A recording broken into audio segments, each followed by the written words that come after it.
Check this out. White guys who wear Persona 5 t-shirts as they walk around Akihabara think that Yakuza and its highly memeable eccentricities are wholly original. That Nagoshi, Yokoyama, and their team at SEGA birthed fully formed signs and symbols ready to be turned into unfunny memes and YouTube videos with titles like, "I went to every Yakuza location in real life." That is not how art works, however. Despite my own pretensions, originality is a myth more than anything.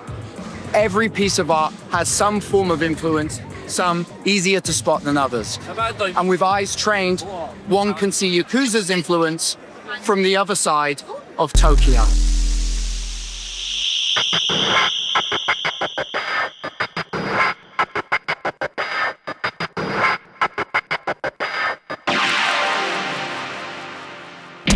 Ikebukuro West Gate Park is a Japanese television drama that aired in the year 2000. Based on a series of popular novels by Ishida, the 11 episodes follow Makoto Majima, a folk hero ne'er-do-well loitering around the show's titular Tokyo district of Ikebukuro. IWGP is vibrant and outlandish. Its editing and cinematography have the energy and reckless abandonment of the best music videos. Its narrative takes turns into the absurd whilst remaining grounded, and its characters are fleshed out by culturally informed writing and off-the-wall performances. For all of this, it became a phenomenon in Japan during its airing, lapping up critical and audience praise and launching the careers of most that had a hand in it.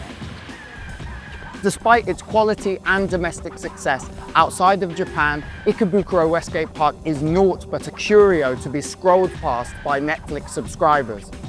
A surprising fact, given just how blatantly Yakuza takes from the TV show. Perhaps if every Western Like a Dragon fan were to watch this video, they'd find their new favourite TV show.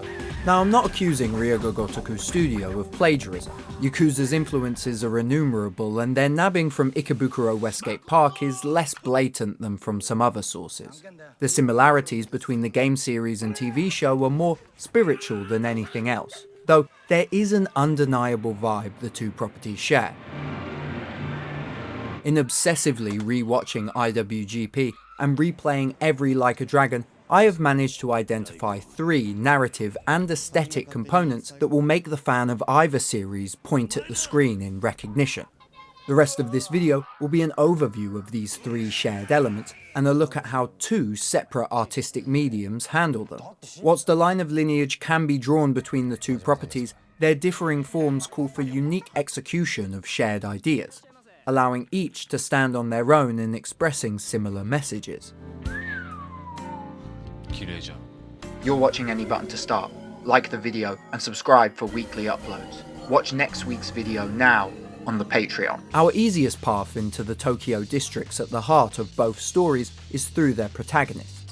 IWGP's Makoto Majima may share a name with Yakuza's most popular side character, Goro Majima, though he seems to have a lot more in common with the long-running face of the franchise, Kazuma Kiryu. Majima of Ikebukuro is a 20-year-old NEET floating through Tokyo life. His eventual reputation as a community staple and reliable fixer is all but thrust upon him by the burden of circumstance.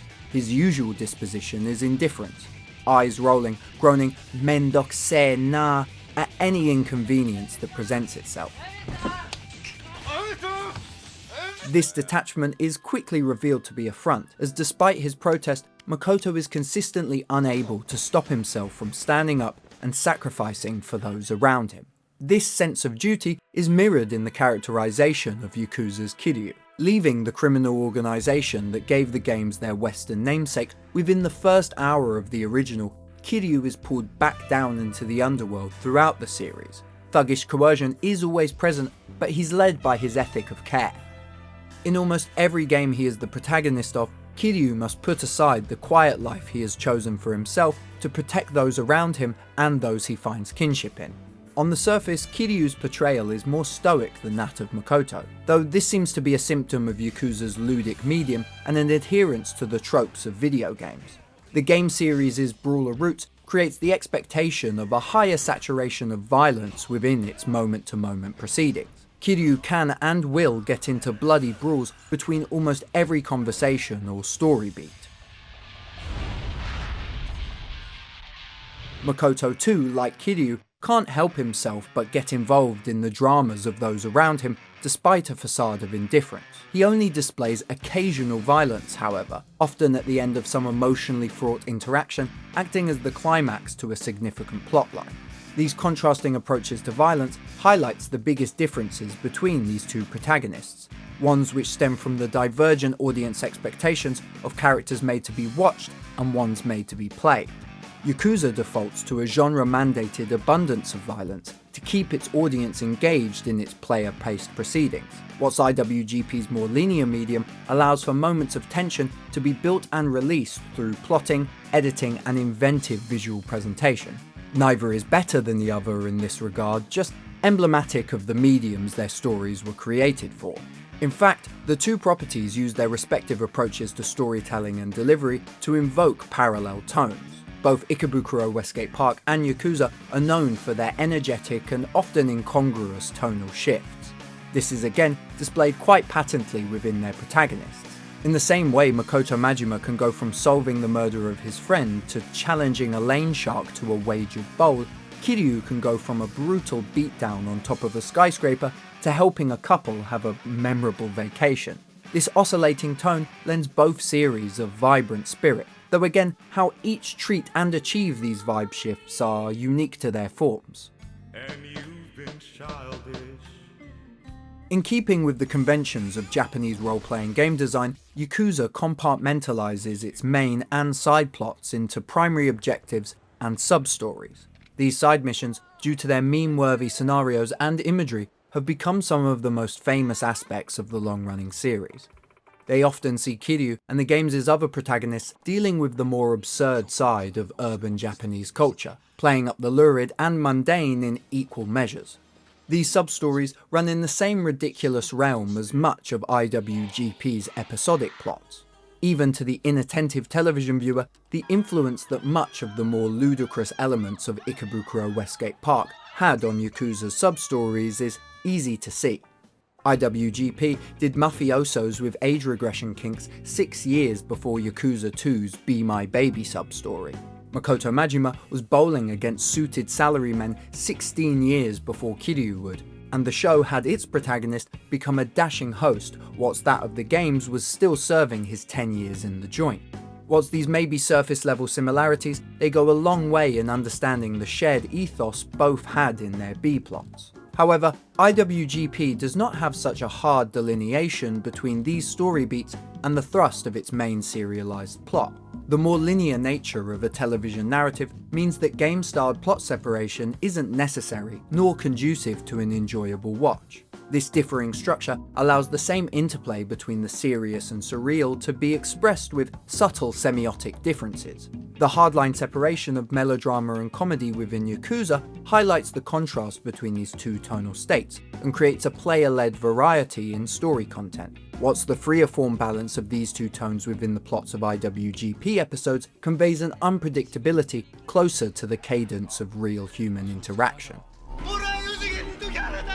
This doesn't mean that Yakuza is uninterested in verisimilitude. By contrast, Like a Dragon's approach to realism sets it apart from most other modern video games and is yet another point of similarity with Ikebukuro West Gate Park. The long-running game series grounds itself in real-world locations, or at least detail-oriented pastiches of them.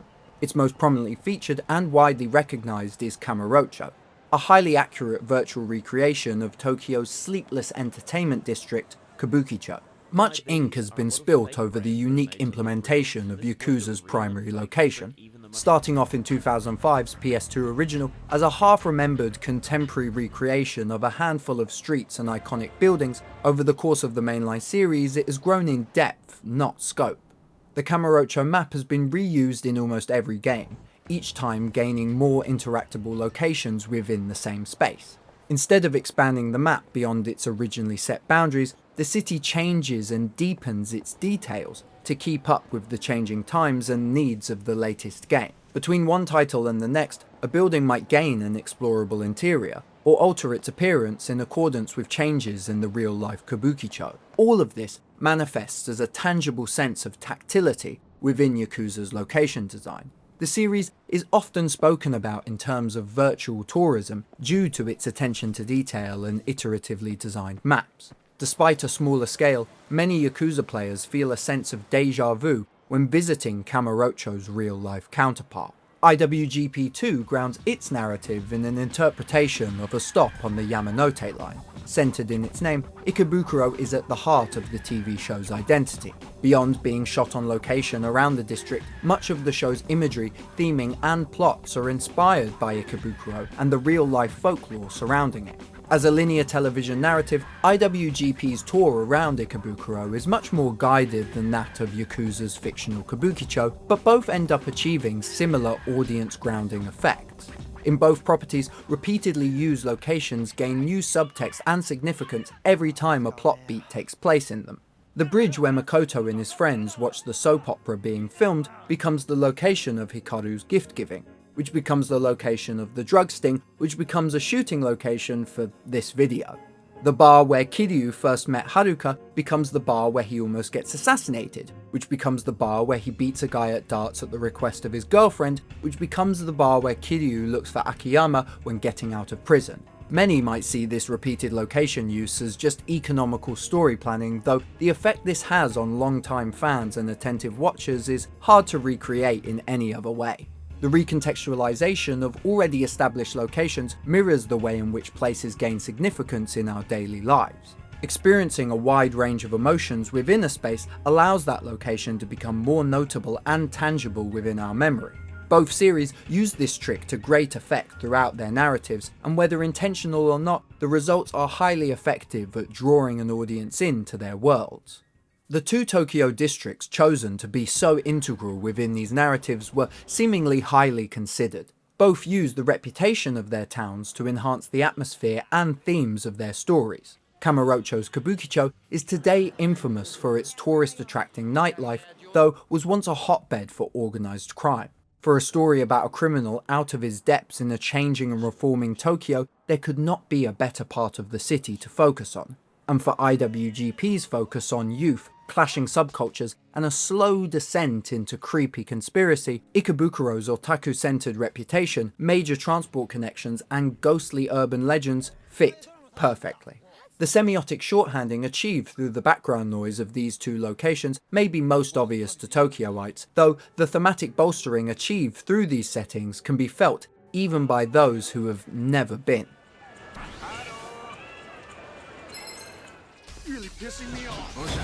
Beyond the details-based, surface-level similarities between these two Japanese pop culture juggernauts, Yakuza and Ikebukuro West Gate Park share an ethos. As narratives, IWGP and Like a Dragon are concerned with the emerging urban folklore of 2000s Japan.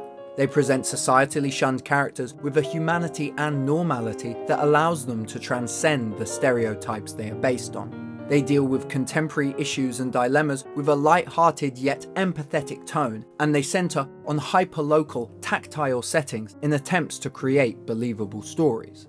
Their differing mediums call for varied approaches to actualising this ethos, but inevitably, they share the same place in the hearts of their fans. To Western fans of Yakuza interested in the franchise's roots, IWGP can stand as a vital piece of tonal context. Whilst the games take from much of the more serious side of Japanese crime fiction, the seemingly unique levity displayed throughout Like a Dragon is traceable to this 2000 TV show. The marriage of absurd and dour tones within Kiryu's saga and beyond would be unrecognisable without the influence of Ikebukuro West Gate Park. So to any fan of the games who is not familiar with the TV show, I would suggest skipping out on Kiwami 3 and resubscribing to Netflix.